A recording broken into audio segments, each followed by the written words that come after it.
Hi, my name is Catherine Bone, and I am the owner of the community bookstore in Park Slope.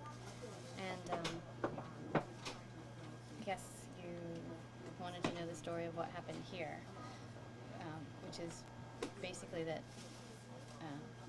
in the aftermath of September 11th, there was a great deal of confusion. All the bridges were closed. There was no television, mostly. We were all down to just Channel 2, which was in Spanish.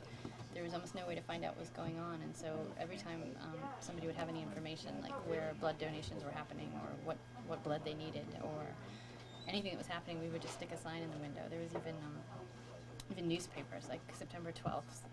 By 9 o'clock in the morning, all the New York Times were sold out, and people were coming by desperate for information, and nobody had newspapers, so we even put a sign in the window that said, like, if you finish reading your newspaper, bring it here and we can share it with people, which people did. We had 3 newspapers, which were incredibly precious, and people were all hunched together over them in the cafe.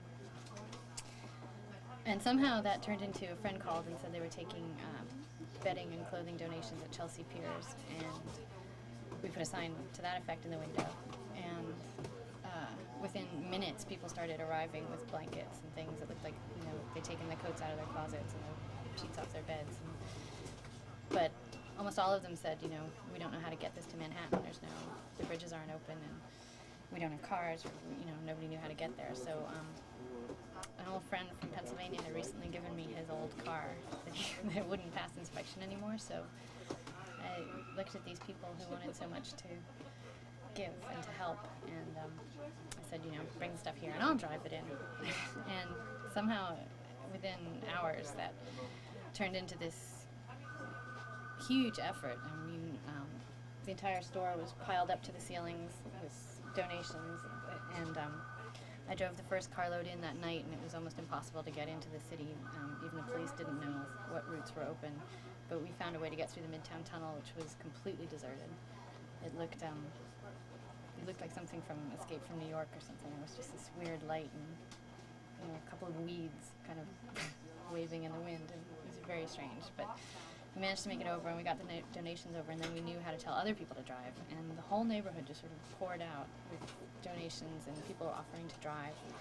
And it just turned into this huge thing, huge thing. We had hundreds of people involved, and the store was almost unrecognizable. And it was incredible because everybody sort of walked in and saw, each person saw what they saw needed to be done and just started doing it, and it became incredibly efficient. And it was really, I think, for us, this just amazingly uplifting example of the fact that people can do things, they can help, and they don't have to wait to be organized by anybody else. And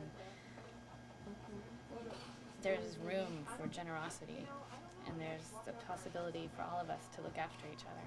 And it was a really beautiful thing. And after 2 days or 3 days of that, they got organized, and they realized they had enough supplies. But then we found out that the firefighters, when they were getting off their shifts, they were being allowed to go back to what were left of them, to their fire stations, but they had no food. So then the whole thing shifted gears, and the whole neighborhood started cooking for the firemen. And at one point we were feeding, there was a staging center in Williamsburg where all the firemen would pass through, and so we were bringing hot meals there twice a day. And people started calling up from the city all over the place saying, we don't know who you are, we don't know why you're the people to call, but we heard you were, so, and with requests and everything. And we had this just, tremendous bunch of people with cars who were willing to drive and who would really go through hell to get the things there. And that's what happened. Okay. Thank you.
welcome. Okay, you ready? Especially, we want to thank our brothers in Boise, Idaho, for sending us the flag, and you know, it'd be good for movies and honoring and everything, and support, prayers, and the fly this flag or something.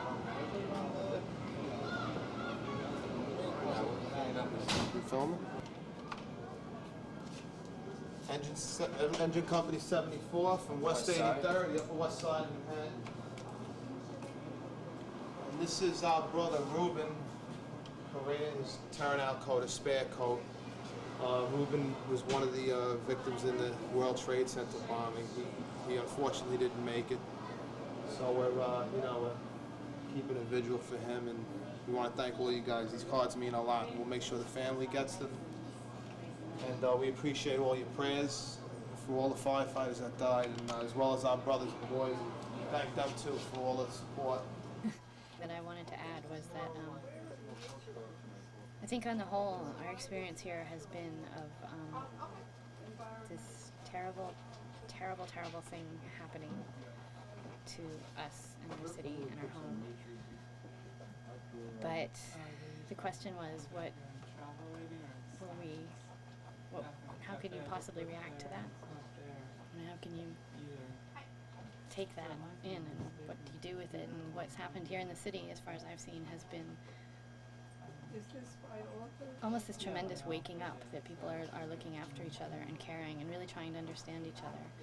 And I remember a friend of mine saying to me, how did this happen? You know, and I said, there's this difference now that it wasn't like this before, but now you can walk up to somebody and say, do you need anything? Can I help you? And nobody's going to think you're crazy or strange, and they'll say, well, just thank you. And I think it's so important right now for all of us to reach into our hearts and find that strength and that generosity, and to extend it, and to really always, always, always try and imagine what it's like to be someone else, and to put yourself in somebody else's shoes. And I've just been reading To Kill a Mockingbird, and when Atticus Finch says, never judge anyone until you've walked a mile in their shoes, I think that's the lesson that we all are taking from this. And I just want to say thank you to everybody, because there's been this tremendous outpouring also from the rest of the country, and I know in some ways I think it's almost easier to be here because we just have to deal with it. This happened to you too, and there's so much less that you can do about it, but really I think that's what you can do about it, is to find it in your hearts, to try to understand each other and the world, and to be kind. Thank you.